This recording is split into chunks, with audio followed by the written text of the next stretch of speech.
नमस्कार आप सभी लोगों का एक बार पुनः हम स्वागत करते हैं हमारे इस YouTube चैनल के ऊपर। हम डिस्कस करने वाले हैं वही हमारा पुराना पैटर्न महाराजा गंगा सिंह यूनिवर्सिटी के 5 सालों के जो क्वेश्चन पेपर्स जो है जो प्रीवियस ईयर के अंदर आए हुए हैं उनका डिस्कशन जो है वो चल रहा है। आज की चर्चा हम करने वाले हैं किसको लेके, आपसे बहुत से बच्चों की मांग भी थी कि आप बीएससी सेकेंड ईयर जो है उसको लेकर क्या करिए, अपनी क्लासें जो है उनको प्रारंभ करिए। तो उन्हीं की इस मांग को देखते हुए बीएससी सेकंड ईयर वाले बच्चों का भी एग्जाम आपने देना है, अब 21 तारीख को शायद उनका एग्जाम है। उसी को आधार मानते हुए आज की चर्चा जो है हम अपने बीएससी सेकंड ईयर को आधार मान के करने वाले हैं। उससे पहले आप सभी को मैं धन्यवाद देना चाहता हूं, आप सभी का साधुवाद जो है वो करना चाहता हूं कि धीरे धीरे बढ़ते बढ़ते हमारा परिवार जो है वो 200 लोगों का हो गया है। 200 लोग जो है हमारे साथ एक साथ कनेक्ट जो है वो हो गए हैं। इन 200 लोगों को बहुत बहुत साधुवाद है, आप हमारे एक परिवार के सदस्य के समान हैं, इसलिए आपका स्वागत भी है, आपका बहुत बहुत अभिनंदन भी है। अब जैसा कि आपको पता है कि हमने 5 सालों के क्वेश्चन पेपर्स जो हैं उनको सॉल्यूशन करने का क्या बनाया है, एक तरीके से प्रयास जो है वो किया है।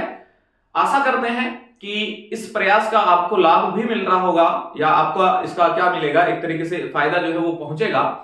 मां शारदा से हमारी इसी तरह की एक कामना है कि वो हमारी वाणी के माध्यम से जो शब्द जो है वो निकलते हैं, जो क्वेश्चंस जो हैं, जो आपका मैटर जो है जो निकलता है, जो हमारी वाणी के माध्यम से जो है आप तक प्रेषित हो रहा है, उसको संबल प्रदान करें, हमें और ज्यादा संबल प्रदान करें। इसके लिए आप बहुत बहुत साधुवाद के पात्र भी हैं और बहुत बहुत आपका स्वागत भी है। चलिए ज्यादा समय ना लेते हुए हम प्रारंभ करते हैं हमारी आज की कक्षा बीएससी सेकंड ईयर। और बीएससी सेकंड ईयर का भी पेपर कौन सा, क्योंकि 21 तारीख को शायद आपका पेपर होना है और वो है आपका पेपर फर्स्ट।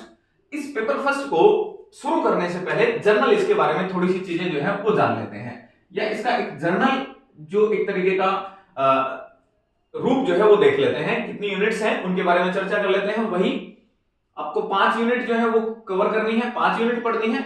इनमें से यूनिट वाइज इनका थोड़ा सा डिवाइडेशन जो है वो करते हैं। पहली यूनिट, या ऐसा मान के चलिए पहली और दूसरी यूनिट, इन दोनों ही यूनिट्स में सांख्यिकी जो है यानी कि स्टैटिकल्स जो है,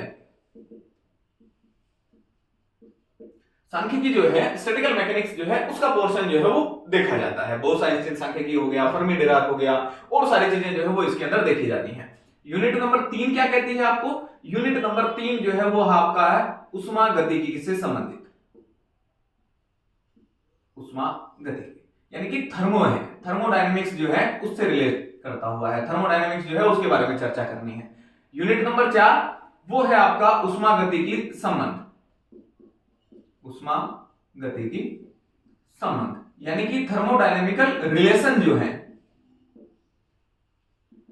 थर्मोडायनेमिक रिलेशन जो है उनके ऊपर चर्चा करनी है। यूनिट नंबर 5 वो है आपका ब्लैक बॉडी यानी कि जो आपका कृष्णिका विकिरण वाला पोर्शन है, कृष्णिका, ब्लैक बॉडी रेडिएशन बोला जाता है इसको, कृष्णिका के बारे में चर्चा जो है वो करनी है। ये 5 यूनिट है। इन पांचों यूनिट्स में से ये दोनों पोर्शन जो है स्टैटिकल मैकेनिक्स वाला थोड़ा सा टफ भी है और थोड़ी सी चीजें जो है इसमें मिक्सअप होके आती हैं, इसमें कुछ चीजें जो है वो आपको आसानी से प्राप्त नहीं होती हैं। इस वजह से इनको अपने अंतिम उसके रूप में देखेंगे। शुरुआत करेंगे हम उष्मागतिकी से, फिर ये तीनों चैप्टर कंप्लीट करने के पश्चात हम वापस आएंगे स्टैटिकल मैकेनिक्स में, और इसमें से जो अति महत्वपूर्ण प्रश्न आपके लिए होंगे उनके ऊपर जो है वो भी चर्चा कर ली जाएगी। ये छोटा सा पैटर्न है। आज की चर्चा जो है वो इसी को आधार मान के करते हैं। ये जो उष्मागतिकी वाला पोर्शन है इससे स्टार्ट करते हैं। 5 सालों के क्वेश्चन देखेंगे, कुछ अति महत्वपूर्ण प्रश्न जो है वो भी मैं आपको इसके बारे में बता दूंगा, या और प्रश्न जो है वो यहां देख लिए जाएंगे। चलिए प्रारंभ करते हैं बीएससी सेकंड ईयर का पहली कक्षा, और उष्मागतिकी जो है थर्मोडायनेमिक्स, इसको आधार मानते हुए इसी के ऊपर चर्चाएं जो है वो करते हैं।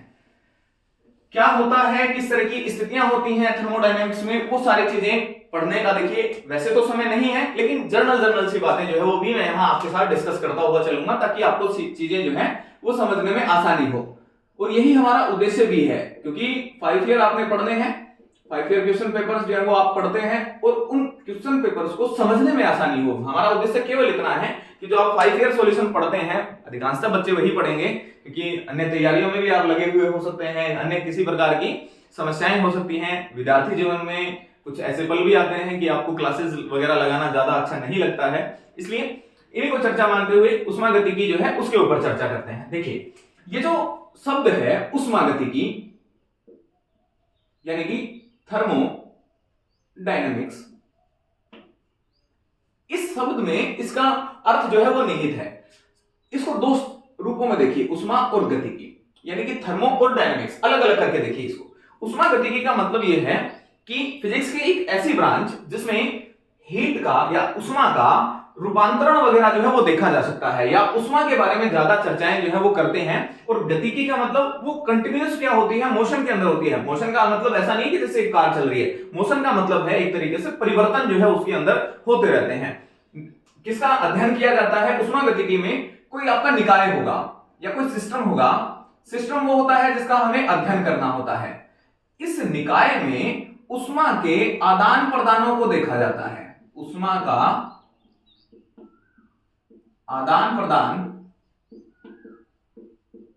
जो है वो देखा जाता है। उष्मा किस तरीके से रूपांतरित होती है, एक स्थान से दूसरे स्थान पर कैसे पहुंचती है, फिर उसके द्वारा कुछ कार्य किया जाता है, कुछ तापमान में उसके परिवर्तन आता है उस निकाय के, वो सारी की सारी चीजें जहां देखी जाती हैं वो क्या कहलाता है आपका उष्मागतिकी ब्रांच जो है वो ऐसी उष्मागतिकी कहलाती है। किसके बारे में चर्चा करें हम? निकाय। निकाय एक ऐसा आपका सिस्टम होता है या फिर एक तरीके से कलेक्शन ऑफ पार्टिकल होता है, कणों का समूह होता है जिसका हमें क्या करना है, अध्ययन करना है, जिसके बारे में हमें स्टडी जो है वो करनी है। वो क्या कहलाता है आपका? सिस्टम कहलाता है। इसी सिस्टम के आधार पर या इसी सिस्टम को हम दो रूपों में क्या कर सकते हैं, विभाजित कर सकते हैं। एक तो माइक्रो,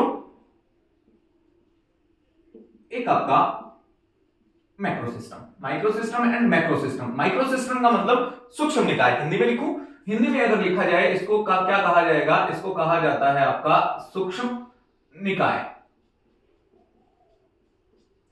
इसको क्या कहा जाता है? इसको कहा जाता है स्थूल निकाय। सूक्ष्म और स्थूल निकाय।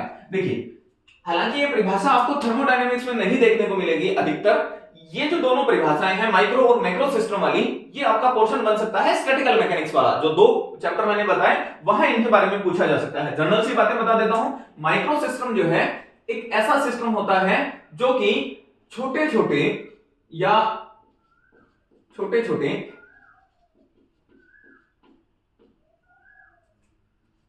कणों के बारे में चर्चाएं जो है वो करता है, या एक छोटा सा कणों के बारे में ना लिखते हुए छोटे छोटे एक तरीके से पार्टिकल्स जो है उनका एक तरीके से कलेक्शन होता है, छोटे रूप के अंदर है, माइक्रो रूप के अंदर जो है वो अगर पाया जाता है वो आपका क्या कहलाता है? Micro system. मैक्रो में एक बड़े पैमाने पे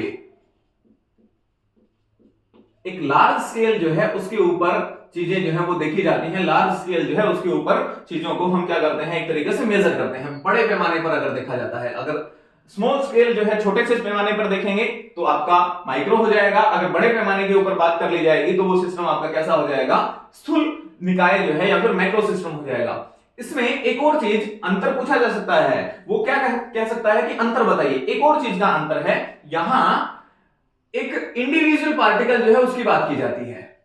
इंडिविजुअल पार्टिकल के बारे में चर्चा जो है वो की जाती है। इंडिविजुअल पार्टिकल का मतलब एक अकेले कण के बारे में सारी की सारी उसकी चीजें जो है, उसकी गति कैसी है, उसके तापमान कैसा है, वो सारी चीजें अगर देखी जा सकती हैं तो माइक्रो। और यहां इस कंडीशन में इंडिविजुअल पार्टिकल जो है थोड़ा सा इंडिविजुअल पार्टिकल्स जो है उसके बारे में चर्चा नहीं की जा सकती है, इसके बारे में हम ज्यादा डिस्कस नहीं करते हैं। तो ऐसा आपका क्या कहलाता है? सिस्टम। मैक्रो सिस्टम जो है वो कहलाता है। ये पूरा आपको मैंने सिस्टम के बारे में बताया, या फिर ये सारी चीजें जो है वो यहां बता दी। इनको मेमोराइज करके रखिएगा, इनको याद करके रखिएगा।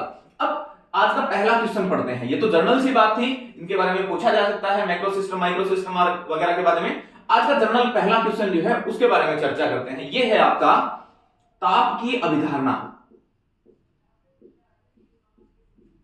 ताप की अभिधारणा तथा शून्यांकी नियम। किसका शून्यांकी नियम? उष्मागतिकी की बात है तो उष्मागतिकी का शून्यांकी नियम। ये दोनों चीजें जो है क्वेश्चन के रूप में आपको देखने को मिलेगा। कब आया हुआ है वो भी बता देता हूं मैं। ये आपका क्वेश्चन आया हुआ है 2000 2022 में 2020 के अंदर 2022 के अंदर ये क्वेश्चन जो है वो पूछा गया था, और भी साल जो है 19 के अंदर भी शायद इसके बारे में कुछ चीजें पूछी गई थी। दोनों चीजें जो है वो पूछी जा सकती हैं। तो आपकी अवधारणा क्या है, शून्याङ्की नियम क्या है, वो सारी चीजें जो है वो आपको देखनी है। देखिए इंग्लिश की अगर बात करते हैं, लिखूंगा नहीं, बता देता हूं। ये कहता है आपको कॉन्सेप्ट ऑफ टेम्परेचर बताइए and the zeroth law of thermodynamics. ये दोनों चीजें जो है वो आपसे पूछी जा सकती हैं। ताप की अवधारणा की बात करते हैं। सबसे पहले थोड़ा सा मैं स्पीडली चल रहा हूं क्योंकि समय नहीं है, समय बहुत कम है आपके पास। 21 तारीख को आपका पेपर भी है। इस 2 से 3 दिनों में आपको 3 यूनिट्स कंप्लीट करनी है, फिर उसके इंपॉर्टेंस देखने हैं। अच्छा देखिए, ताप की अवधारणा। ताप जो है वो सबसे पहले अगर जर्नल की परिभाषा की बात करते हैं, जो कि आप प्राइमरी सेक्शंस के अंदर भी पढ़ के आए हुए हैं या फिर आपने 9th 10th के अंदर भी पढ़ा होगा, ताप किसी वस्तु की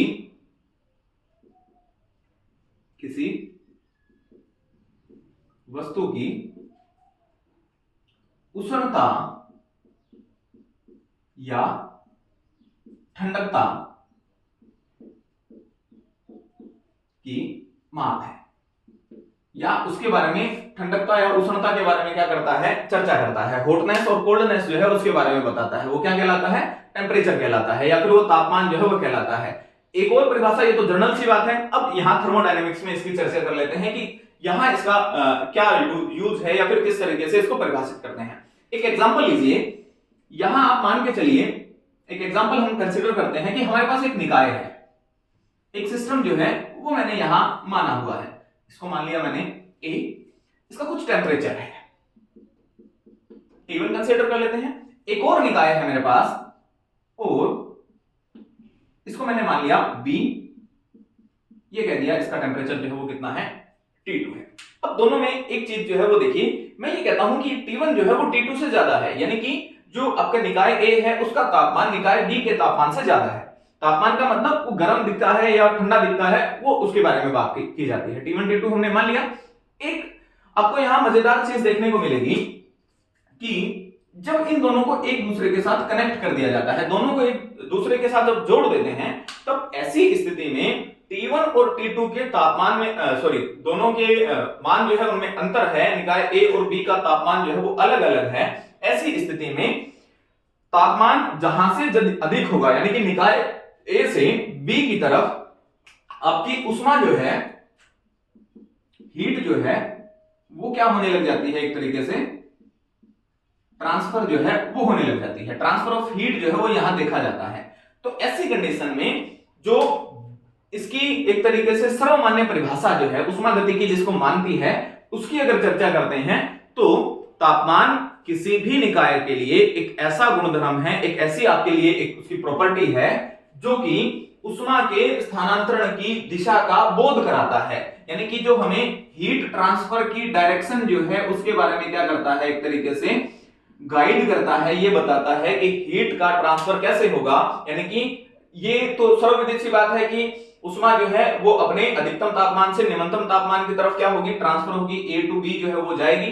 तो ऐसी स्थिति में ट्रांसफर ऑफ हीट जो होने वाला है या फिर जो उष्मा का स्थानांतरण होने वाला है उसकी दिशा क्या होगी, उसकी डायरेक्शन क्या होगी, इसके बारे में बताने के लिए आपको किसका प्रयोग करना है, कौन सी राशि जो है इसके बारे में सटीक बताती है, वो बताता है आपको तापमान। तापमान की ये एक आपका ऐसा प्रॉपर्टी है जो कि इसके बारे में चर्चाएं करता है। अब क्वेश्चन क्या है आपका, ताप की अभिधारणा है, तो उसमें आपको देखिए क्या क्या चीज लिखनी है वो बता देता हूं। सबसे पहले तो आप इसकी जर्नल परिभाषा लिखिए। ये बताता है कि इसकी उष्णता और ठंडकता जो है वो कितनी है। यानी कि किसी वस्तु को जब आप हाथ से छू के देखते हैं तो वो आपको गर्म लगती है या ठंडी लगती है, वो किसकी वजह से होता है, वो तापमान की वजह से होता है। फिर क्या बताएंगे आप, फिर दो निकाय का एग्जाम्पल लेके आप ये बताएंगे कि तापमान सामान्य रूप से एक तरीके से क्या करता है, जो आपका ट्रांसफर ऑफ हीट जो है उष्मा के स्थानांतरण की दिशा जो है उसके बारे में भी क्या करता है, आपको जानकारी जो है वो प्रदान करता है। यानी कि हीट का ट्रांसफर कैसे होगा, कौन सी डायरेक्शन में होगा, ठंडी वस्तु से गर्म वस्तु की ओर, गर्म से ठंडी की ओर, जो भी आपने पढ़ा हुआ है अधिकांशतः गर्म वस्तु से ठंडी वस्तु की ओर उष्मा का स्थानांतरण जो है वो होने लग जाता है। किस वजह से, क्योंकि वहां तापमान में क्या है, अंतर है। एक और चीज मान लीजिए, जब ये दोनों निकाय ए और निकाय बी, इनका टेम्परेचर एक दूसरे के बराबर हो जाएगा, यानी कि जब T1 बराबर हो जाएगा किसके, T2 के, यानी कि दोनों का तापमान जो है जब किसी भी क्षण जाके बराबर हो जाएगा, ऐसी स्थिति में ये जो हीट ट्रांसफर हो रही थी उसका प्रवाह क्या हो जाएगा, रुक जाएगा। जो फ्लो ऑफ हीट है, फ्लो ऑफ हीट जो है, ट्रांसफर ऑफ हीट जो है वो क्या हो जाएगा, एक तरीके से बाधित हो जाएगा, वो रुक जाएगा। तो उसका मतलब वो रुक जाएगा। ऐसी स्थिति आपकी क्या कहलाती है, ये कहलाती है आपका उष्मीय साम्य की स्थिति या फिर थर्मल इक्विलिब्रियम जो है उसकी कंडीशन जो है वो ये कहलाती है। थर्मल इक्विलिब्रियम की स्थिति जो है वो यहाँ आपको प्राप्त हो जाती है। ये क्या कहलाता है, आपका तापमान के बारे में पूरी की पूरी चीजें आपको अगर अवधारणा पूछ ली जाए तो ये सारा आपको क्या करना पड़ेगा, इसके अंदर लिखना पड़ेगा। 1.5 नंबर के अंदर इंपॉर्टेंट है, क्वेश्चन पूछा जा सकता है और पूछा भी गया है। अब बात करते हैं किसके बारे में, इस शून्यांकी नियम के बारे में बात करते हैं कि जो आपका जीरोथ लॉ ऑफ थर्मोडायनेमिक्स जो है वो किसके बारे में बात करता है, वो क्या बताता है। एक्चुअल में जो शून्यांकी नियम है आपका, जीरोथ लॉ जो है वो इस कॉन्सेप्ट को, जो आपका टेम्परेचर का कॉन्सेप्ट है उसी को क्या करता है, आगे बढ़ाता है। उसी के बारे में थोड़ा सा वाइडली जो है वो आपके बारे में क्या करता है, इसकी जानकारियां जो है वो प्रदान करता है। यहां आपने क्या मानना पड़ेगा, मैं एक एग्जांपल से लेके चला हूं, बहुत बार आपने ये एग्जांपल पढ़ा हुआ भी है, वही घिसा पिटा एग्जांपल जो है फिर से ले लेते हैं। 3 निकाय हैं ए, बी और सी। इन तीनों निकायों में स्थिति आपके पास ये है कि ए और सी और बी ये दोनों जो है वो क्या है, एक दूसरे के साथ थर्मल इक्विलिब्रियम की कंडीशन में है, उष्मीय साम्य की स्थिति में है। ये भी क्या है, थर्मल इक्विलिब्रियम की कंडीशन में है और ये भी किसकी कंडीशन में है, थर्मल इक्विलिब्रियम जो है उसकी स्थिति जो है उसके अंदर पाया जाता है। अगर थर्मल इक्विलिब्रियम की स्थिति है तो यहां से एक बात जो जर्नली निकल के आ रही है कि T1 तो जो है वो किसके बराबर होगा, T1 और T2 का मान एक दूसरे के बराबर होगा, यानी कि दोनों का तापमान जो है वो एक दूसरे के बराबर होगा। ऐसी स्थिति में शून्यांकी नियम ये कहता है कि अगर A और C और B एक दूसरे के साथ क्या है, उष्मीय साम्य की अवस्था में है, तो A और B जो है, निकाय A और निकाय B जो है वो स्वतः ही किसमें हो जाएंगे, आपका थर्मल इक्विलिब्रियम जो है या फिर जो आपका उष्मीय साम्य की अवस्था जो है उसमें पाए जा सकते हैं। ये क्या कहलाता है, आपका जीरोथ लॉ ऑफ थर्मोडायनेमिक्स है या फिर ऊष्मागतिकी का शून्यांकी नियम जो है वो कहलाता है। यानी कि यदि कोई दो निकाय आपस में या अलग अलग किसी तीसरे निकाय के साथ उष्मीय साम्य के अंदर हैं, यदि दो निकाय किसी तीसरे निकाय के साथ उष्मीय साम्य में हैं, तो वो दोनों निकाय आपस में भी कैसी स्थिति में होंगे, उष्मीय साम्य की स्थिति में पाए जाएंगे या उष्मीय साम्य जो है उस स्थिति में इनको होना पड़ेगा। ये क्या कहलाता है, आपको जीरोथ लॉ ऑफ थर्मोडायनेमिक्स है या फिर ऊष्मागतिकी का शून्यांकी नियम जो है वो कहलाता है। जीरोथ लॉ पढ़ा। अब चर्चा करते हैं इसके एक और क्वेश्चन के बारे में, फर्स्ट लॉ ऑफ थर्मोडायनेमिक्स, प्रथम नियम। मैं क्वेश्चन के रूप में नहीं बता रहा, जनरल चीजें जो है जो इंपॉर्टेंट है वो बता रहा हूं। इनमें से अधिकांशतः चीजें जो है वो आपको आपके पेपर के अंदर भी देखने को मिलेंगी। अब बात करते हैं किसके बारे में, प्रथम नियम के बारे में। प्रथम नियम के ऊपर जाने से पहले एक चीज और मेरे दिमाग में आई है। हालांकि जो मैंने 5 ईयर का आपका एनालिसिस किया था उसमें मेरे को ये चीज देखने को मिली नहीं, ये पॉइंट जो है वो वहां आपको प्राप्त हुआ नहीं है, और वो है आपका आंतरिक ऊर्जा, internal energy of A system, यानी कि किसी निकाय की आंतरिक ऊर्जा। आंतरिक ऊर्जा से मतलब क्या है, जर्नल से परिभाषा याद रखिए कि किसी भी निकाय की जो आंतरिक ऊर्जा है क्योंकि निकाय अगर बनेगा तो ऐसी स्थिति में उस निकाय में क्या उपस्थित होंगे, इस तरीके से कुछ कण जो है वो भी उपस्थित होंगे। अगर कण उपस्थित हैं तो इन कणों के पास दो तरह की ऊर्जाएं जो है वो हो सकती हैं, काइनेटिक एनर्जी भी हो सकती है और पोटेंशियल एनर्जी जो है वो भी हो सकती है। गतिज और स्थितिज दोनों प्रकार की ऊर्जाएं जो है वो यहां उपस्थित हो सकती हैं। गतिज ऊर्जा भी पाई जा सकती है और आपके लिए उसकी जो स्थितिज ऊर्जा जो है वो भी पाई जा सकती है। तो ऐसी कंडीशन में जो इंटरनल एनर्जी है, जनरली इसको लिखते हैं यू से, वो होती है सिस्टम की काइनेटिक प्लस पोटेंशियल एनर्जी, यानी कि गतिज और स्थितिज ऊर्जाओं का योगफल जो है वो आपका क्या कहलाता है, इसके लिए इस सिस्टम की आंतरिक ऊर्जा जो है वो कहलाता है। याद रख लीजिएगा, मुझे लगता है कि ये क्वेश्चन जो है इस बार आपका आना चाहिए। आंतरिक ऊर्जा के बारे में चर्चा जो है वो होनी चाहिए आपके प्रश्न पत्र में, कि आंतरिक ऊर्जा की परिभाषा लिख दी या कुछ भी चीज पूछ सकता है आंतरिक ऊर्जा के बारे में। याद रखिएगा, गतिज और स्थितिज ऊर्जाओं का योग किसी भी सिस्टम के लिए वो उसकी आंतरिक ऊर्जा के बराबर होता है, उसके लिए उसकी इंटरनल एनर्जी जो है वो कहलाता है।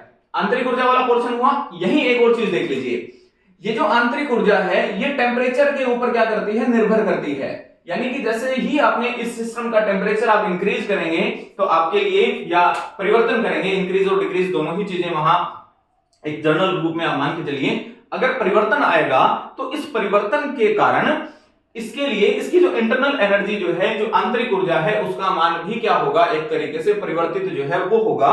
ये कॉन्सेप्ट है आपका इंटरनल एनर्जी का। एक और चीज के बारे में चर्चा कर लीजिए कि आइडियल गैस और एक ऐसा सिस्टम जिसमें पार्टिकल उसके किसमें है, रेस्ट में है, यानी कि अगर विराम अवस्था में है और आदर्श गैस की स्थिति में, इन दोनों में इंटरनल एनर्जी जो है उसके बारे में चर्चा पूछ ली जाती है।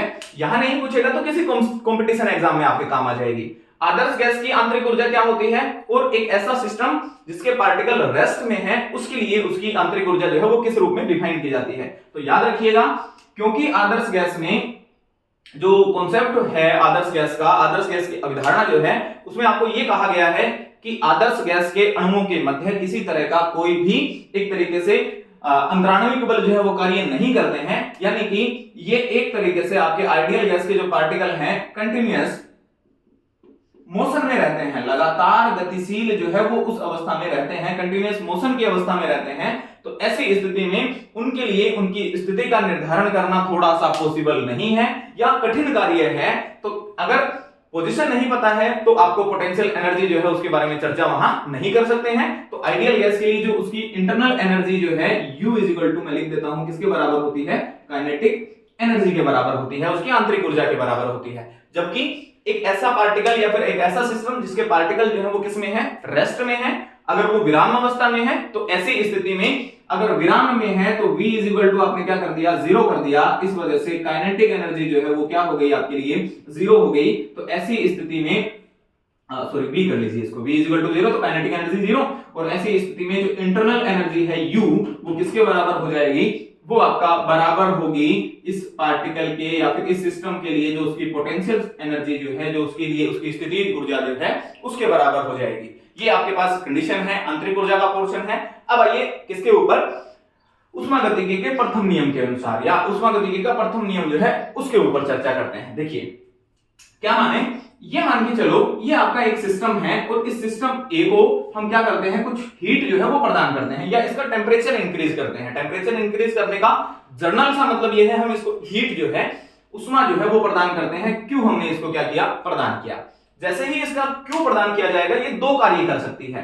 एक तो ये हो सकता है इस निकाय के लिए या फिर ये जो ए सिस्टम जो आपने यहां कंसीडर किया हुआ है इसके लिए इसका जो वॉल्यूम है वो इंक्रीज हो जाए, इसके प्रेशर में कुछ चेंज आ जाए। यानी कि यहां एक जनरल सी बात ये है कि P और V के अंदर सामान्यतः चेंज आ सकता है, आयतन और दाब के अंदर चेंज आ सकता है और इन दोनों का गुणनफल वो W के बराबर होता है, W is equal to P dV।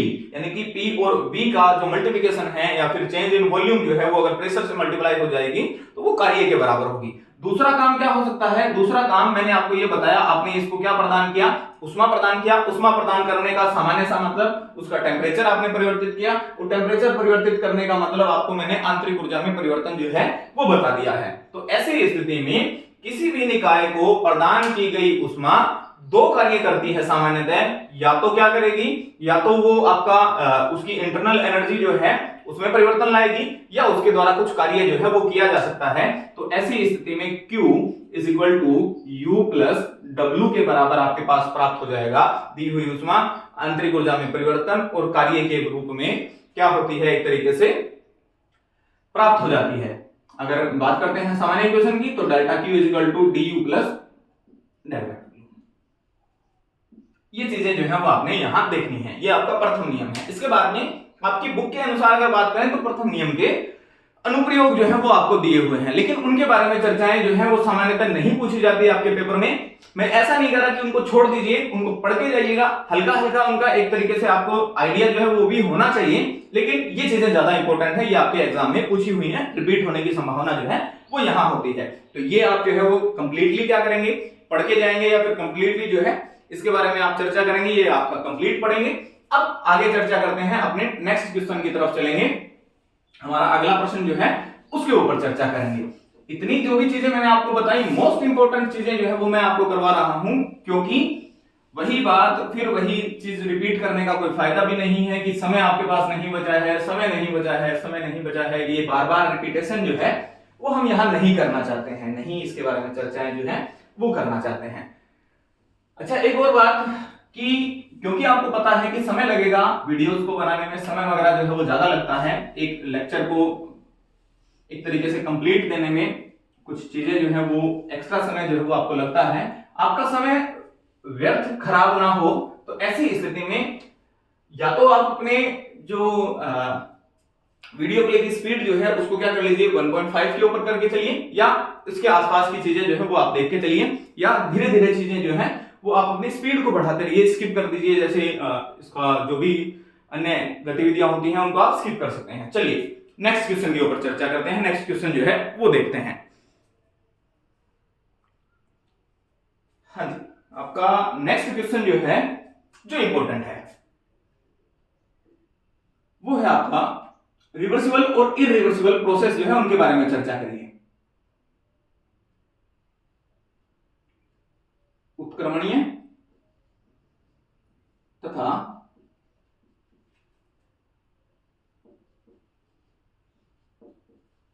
अनुत्क्रमणीय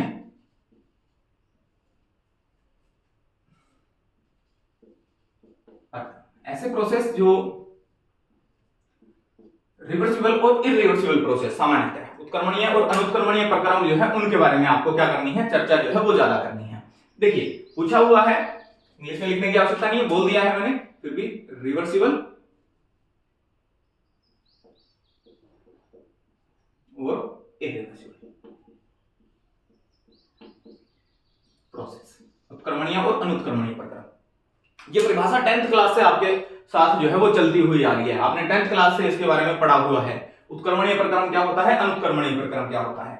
एक ऐसा प्रक्रम जिसमें आपको क्या करना हो, सभी आपके पथों से गुजरता हुआ निकाय उन्हें अपनी प्रारंभिक अवस्था को क्या कर ले, अगर अटेन कर लेता है, वापस आ जाता है अपनी प्रारंभिक अवस्था में, तो ऐसा प्रक्रम आपका क्या कहलाता है, उत्क्रमणीय प्रक्रम कहलाता है। यानी कि यदि सिस्टम या निकाय अपनी मूल अवस्था को, मूल अवस्था का मतलब प्रारंभिक अवस्था को पुनः प्राप्त कर ले,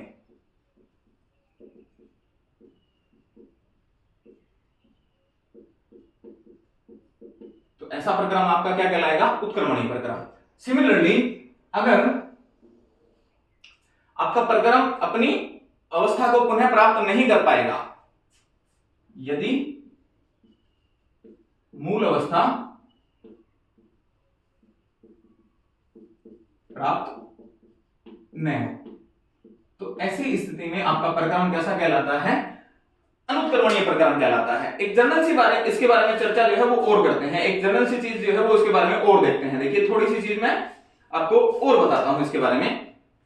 हमें उष्मागतिकी पढ़ना है एक्चुअल में, और उष्मागतिकी के आधार पर हम इसके बारे में क्या करते हैं, एक तरीके से ज्यादा डिस्कशन करते हैं। देखो क्या होगा, एक निकाय मानिए या दो निकाय मानिए, या चलो एक निकाय की कल्पना कर लेते हैं, ये किसी पॉइंट ए के ऊपर है, किसी ए स्थिति के ऊपर है। इस ए स्थिति से ये निकाय, हमने इसको क्या किया, कुछ डेल्टा क्यू जो है या कुछ उष्मा जो है वो हमने इसको प्रदान कर दी।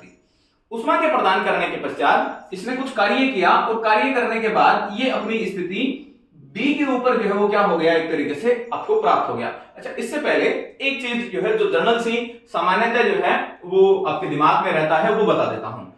चार चीजें होती है बेटा। पहला होता है निकाय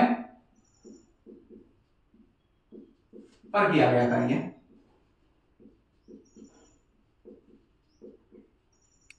यानी कि वर्क ऑन द सिस्टम। एक होता है निकाय द्वारा किया गया कार्य, वर्क बाय द सिस्टम। अच्छा, एक होती है निकाय को दी गई ऊष्मा और एक होती है निकाय द्वारा दी गई ऊष्मा।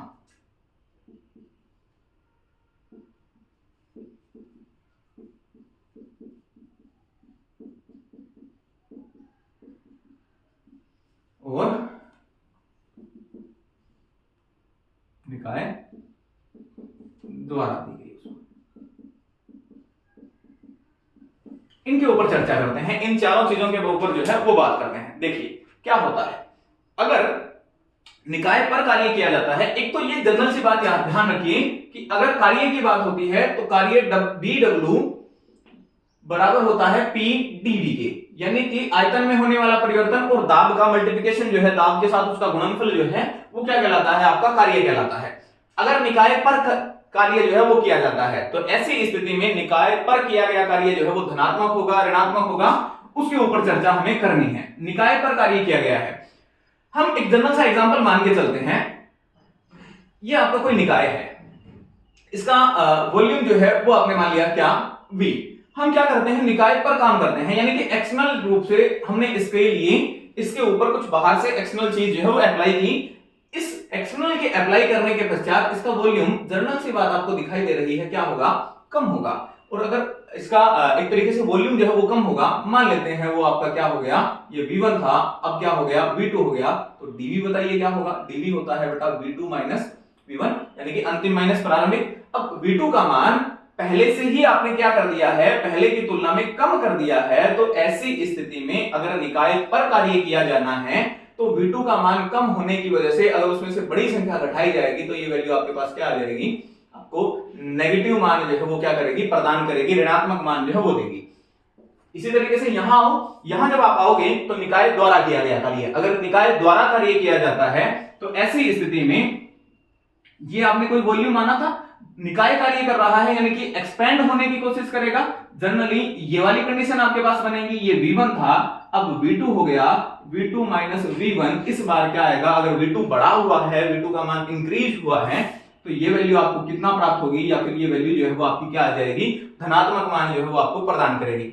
निकाय पर किया गया कार्य नेगेटिव, निकाय द्वारा किया गया कार्य पॉजिटिव, निकाय को दी गई ऊष्मा, अगर किसी को कोई चीज आप प्रदान करते हैं तो उसकी वैल्यू आप इंक्रीज कर रहे हैं, तो जनरल सी बात याद रखिए कि अगर निकाय को ऊष्मा देंगे तो वो पॉजिटिव, अगर निकाय आपको ऊष्मा देगा तो उसकी ऊष्मा के मान में कमी आएगी। कमी का मतलब वहां से निकलना, यानी कि ये वैल्यू आपकी क्या होगी, नेगेटिव जो है वो आपको मान प्रदान करेगी। ये चारों चीजें जो है वो याद रखनी है, ये चारों चीजें आपको क्या करना है, एक तरीके से मेमोराइज करके देखनी है, या मेमोराइज जो है वो करके रखना है। अब देखिए क्या होता है, एक और चीज यहां चर्चा हम कर रहे थे किसके बारे में, उत्क्रमणीय और अनुत्क्रमणीय प्रक्रमों के बारे में, रिवर्सिबल और इरिवर्सिबल प्रोसेस जो है उनके ऊपर चर्चाएं जो है वो कर रहे थे।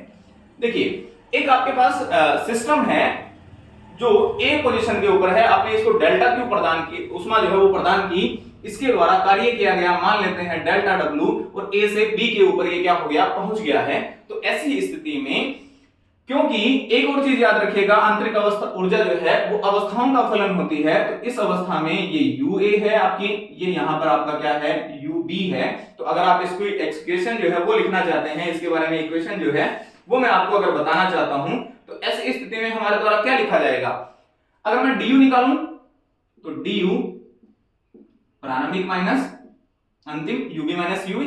अगर प्रथम नियम की बात आप करते हैं तो वो क्या कहलाता है, delta Q is equal to DU plus I think delta W, ये इक्वेशन होती है। अगर यहां से DU निकाला जाए तो DU क्या होगा, DU होगा आपका DU इज इक्वल टू ये बनेगा आपका बेटा delta Q minus delta W, और DU का मान है किसके बराबर, ये मान है बेटा आपका UB माइनस UA के बराबर, यानी कि आंतरिक ऊर्जाओं में जो अंतर आएगा उसके बराबर है। इसको मैं इक्वेशन नंबर फर्स्ट मान लेता हूं। आगे बढ़े, इससे थोड़ा सा आगे और बढ़ते हैं। अब क्या करना है, आपको ये देखना है कि प्रक्रम आपका उत्क्रमणीय है या नहीं है। उत्क्रमणीय प्रक्रम की स्थिति मैंने क्या बताई, मूल अवस्था या प्रारंभिक अवस्था में क्या हो जाएगा, पुनः प्राप्त हो जाए, यानी कि बी से आपको क्या करना है, वापस से ए अगर प्राप्त हो जाएगा, ए के ऊपर अगर आप आ जाएंगे तो ऐसी अवस्था में प्रक्रम कैसा हो जाएगा, ऐसी अवस्था में प्रक्रम आपका उत्क्रमणीय हो जाएगा। देखिए मैं ये मान के चलता हूं कि अब मैं इस निकाय B के ऊपर या इस स्थिति B के ऊपर कुछ कार्य करता हूं, मैंने डेल्टा W यहां कार्य किया निकाय पर। निकाय पर कार्य करने के बाद यहां इस सिस्टम ने कुछ एनर्जी जो है उसको लूज किया और इसने डेल्टा क्यू एनर्जी जो है वो क्या कर दी, यहां बाहर निकाल दी, या डेल्टा क्यू एनर्जी जो है वो यहां आपको क्या कर दी, इसने प्रदान कर दी। और इस डेल्टा क्यू एनर्जी के प्रदान करते ही ये सिस्टम जो है वो किसी अन्य स्थिति ए डैश के ऊपर क्या हो गया, पहुंच गया।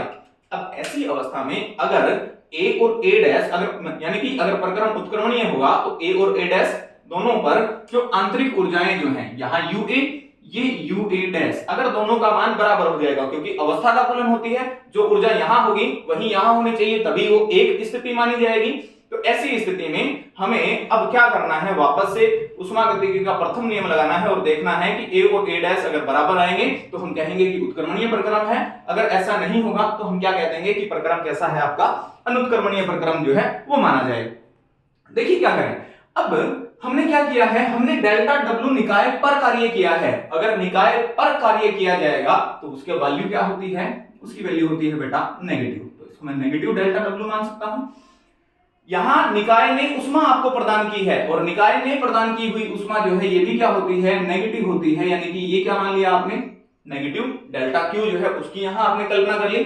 अब आंतरिक ऊर्जा निकालिए, वही निकालना था क्योंकि हमें, तो आंतरिक ऊर्जा में होने वाला परिवर्तन डीयू की लिखने की आवश्यकता नहीं है, कहां से चले थे, यू ए डैश पे आपको पहुंचना है, अंतिम स्थिति यू ए डैश है, चले कहां थे, यू बी से चले थे। अब उष्मागतिकी का प्रथम नियम लगा दीजिए, यहां लगाओ, इक्वेशन क्या कहती है, delta Q minus delta W, लेकिन माइनस डेल क्यू है तो इसकी जगह आ जाएगा माइनस का डेल्टा क्यू, ये चिन्ह जो है जो फॉर्मूले के अकॉर्डिंग है, माइनस माइनस का डेल्टा डब्ल्यू, यानी कि ऋणात्मक मान आपको प्राप्त होता है। सोल्व करिए इसको, जैसे ही आप इसको सोल्व करोगे U A dash minus U B is equal to, इसको सोल्व करेंगे तो माइनस का डेल्टा क्यू माइनस का प्लस का डेल्टा डब्ल्यू जो है वो आपको प्राप्त हो जाएगा।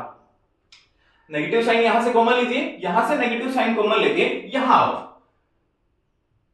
Delta Q minus delta W किसके बराबर है, यूबी माइनस यूए के। अगर मैं यहां से नेगेटिव साइन को कॉमन ले लेता हूं, इसके साथ कंपेयर करता हूं, तो इक्वेशन आपकी क्या बनेगी, ये इक्वेशन आपकी इस तरीके से बन जाएगी, यहां है आपका, यहां लिख देता हूं, चलिए U A dash minus U B बराबर किसके हो जाएगा, ये बेटा बराबर हो जाएगा, यहां क्या है, UB minus UA, negative sign आएगा तो यूए माइनस यूबी जो है वो आपको मिल जाएगा, यानी कि यूए माइनस का यूबी जब सोल्व करोगे, ये नेगेटिव ये यहां से कैंसिल हुआ, यू ए डैश बराबर किसके है, यू ए के। तो ऐसी अवस्था में जहां से चले थे वहीं आ गए, यानी कि प्रक्रम कैसा है आपका, उत्क्रमणीय प्रक्रम है। अनुत्क्रमणीय प्रक्रम, अनुत्क्रमणीय प्रक्रम के अंदर ऊर्जाओं की हानि हो जाती है, किन्हीं ना किन्हीं रूप के अंदर ऊर्जा जो है उसका हानि जो है, कुछ हिस्सा जो है वो हमसे छूट के अलग चला जाता है। तो ऐसी अवस्था में पूर्ण रूप से आपको मान जो है वो प्राप्त नहीं हो पाएगा, ऐसा प्रक्रम आपका क्या कहलाता है, अनुत्क्रमणीय। इसके एग्जांपल याद रख लीजिएगा, प्रकृति में किसी भी प्रकार के जो प्रक्रम है वो उत्क्रमणीय नहीं होते हैं, क्योंकि किसी ना किसी रूप में ऊर्जा की हानि अवश्य होती है। तो ऊर्जा की हानि होने के कारण रिवर्सिबल जो आपके प्रोसेस हैं उनको अटेन करना एक तरीके से पॉसिबल नहीं है। अनुत्क्रमणीय प्रक्रम क्या होंगे, अनुत्क्रमणीय प्रक्रम के अंदर ऊर्जा की हानि होती है, चाहे वो घर्षण की वजह से ऊर्जा की हानि हो जाए या किन्हीं अन्य कारणों की वजह से ऊर्जा की हानि हो। ऐसी अवस्था में ऊर्जा और उष्मा की हानि होने की वजह से प्रकृति में पाए जाने वाले सभी प्रक्रम कैसे होते हैं, आपके अनुत्क्रमणीय प्रकार के होते हैं। और ये सारी की सारी चीजें जो है वो आपको याद करके रखनी है, चीजें याद करके देखिएगा इनको। और अब नेक्स्ट क्वेश्चन की तरफ जो है वो हम अपना पढ़ाओ जो है वो नेक्स्ट पर्सन की तरफ बढ़ाते हैं, उसकी तरफ जो है वो चलते हैं। देखिए कार्नो इंजन के बारे में पढ़ना है। कार्नो इंजन जो है वो एक तरीके का उष्मा इंजन है। दो चीजें जो है वो होंगी, एक तो उष्मा इंजन आपको टॉपिक मिलेगा, एक मिलेगा कार्नो इंजन। कार्नो इंजन जो है वो उष्मा इंजन ही है एक तरीके का। तो जो मैं आपको उष्मा इंजन करवाने की बजाय कार्नो इंजन जो है वो डायरेक्ट करवा रहा हूं। कार्नो इंजन करने के पश्चात आप जो है वो दोनों चीजें समझ पाएंगे, यानी कि कार्नो के लिए जो कार्नो इंजन है उसको भी समझ पाएंगे और जो उष्मा इंजन है उसकी क्रियाविधि कैसी है, उसके लिए उसके कितने अवयव वगैरह हैं, उनको भी आसानी से आप क्या कर सकते हैं, समझ सकते हैं। उनके बारे में भी जो है आपको जानकारी प्राप्त हो जाएगी। चलिए कार्नो इंजन जो है उसके बारे में क्या करते हैं, चर्चा करते हैं, उसको देखते हैं।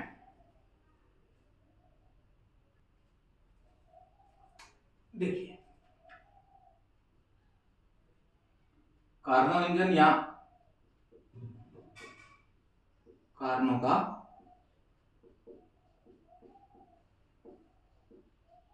ऊष्मा इंजन, ये शब्द जो है वो ज्यादा उपयुक्त रहेगा, कारणों का ऊष्मा इंजन।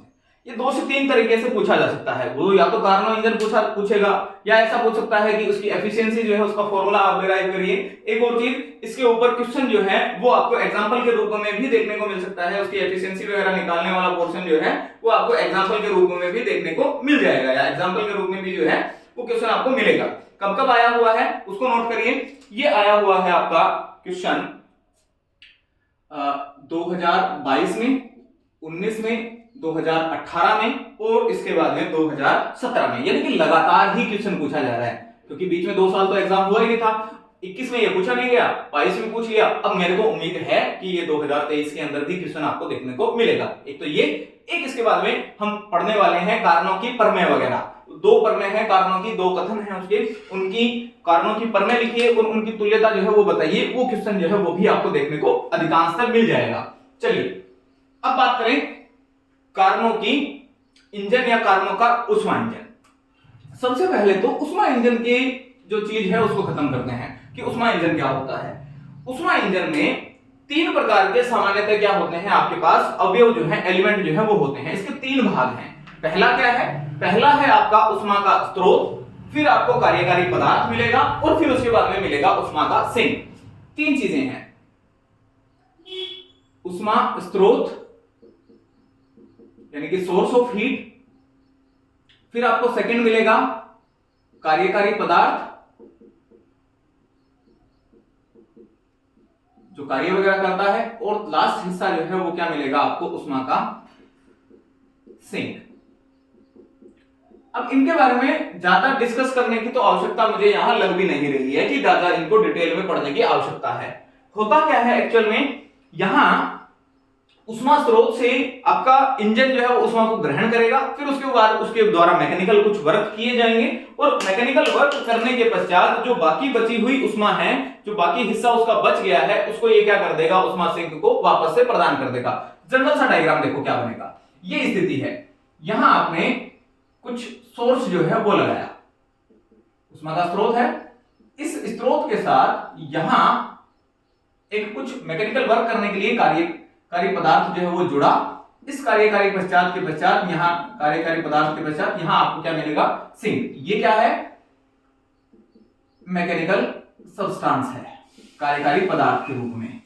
यहां से ऊष्मा को आपने ग्रहण किया, कार्यकारी पदार्थ के द्वारा कुछ डेल्टा कार्य जो है, डेल्टा डब्ल्यू जो है वो यहां किया जाएगा, और उस डेल्टा डब्ल्यू के पश्चात जो ऊष्मा यहां बच गई है उसको ये क्या करेगा, सिंक को प्रदान कर देगा। यहां से इसने Q1 को ग्रहण किया था, कुछ हिस्सा खर्च हो गया, कुछ Q2 को इसने क्या कर दिया, वापस कर दिया। अब Q1 जो है वो ऊष्मा, इसका टेम्परेचर जो है वो T1 मान के चलते हैं, इसका टेम्परेचर जो है वो T2 मान के चलते हैं, और यहां इसके द्वारा कुछ कार्य जो है वो किया जाता है। ये ऊष्मा इंजन का पोर्शन है, छोटा सा है, याद रख के चलिएगा, इसको याद जो है वो कर लीजिएगा। अब इसके बाद हमें कार्नो इंजन के बारे में चर्चा करनी है। अब कार्नो इंजन को पूरा का पूरा डिटेल में हम क्या करेंगे, एक्सप्लेन करेंगे, उसके पूरी की पूरी जो है मैकेनिज्म जो है वो बताएंगे आपको, कितने प्रकार के प्रोसेस होते हैं, उन सभी के सभी प्रोसेस वगैरह को हम क्या करेंगे, डिस्कस करके चलेंगे। इसके लिए अब मुझे लगता है कि शायद समय जो है वो काफी हो गया है, तो इसका डिस्कशन जो है हम नेक्स्ट क्लास में करें। तब तक के लिए आप हमारे साथ बने रहिए, उसमें इंजन को पढ़ लीजिएगा, इसके ऊपर आधारित आगे वाला पोर्शन जो है वो भी आपको देखने को मिल जाएगा। एक क्वेश्चन जो है वो इसके ऊपर हम करेंगे, जनरली एग्जामों में देखने को मिलता है। तो ऐसी स्थिति में जब तक हम हमारी नेक्स्ट वीडियो की आप एक तरीके से देखते रहिएगा, हमारे साथ जुड़े रहिए, आप इस चैनल को सब्सक्राइब कर लीजिए ताकि आपका नोटिफिकेशन जो है आपको जल्दी से जल्दी मिल जाए। वीडियो अगर आपको अच्छा लगता है, आपको ये लगता है कि आपके लिए हेल्पफुल है, तो इसको लाइक कर दीजिएगा। अगर आपको ऐसा लगता है कि नहीं, हमारे लिए ये महत्वपूर्ण नहीं है, तो आप इस वीडियो को अपना डिसलाइक का बटन जो है उसको दबा के भी क्या कर सकते हैं, हमारे तक अपना संदेश जो है वो पहुंचा सकते हैं। तब तक के लिए बहुत बहुत आपका धन्यवाद। देखते रहिए।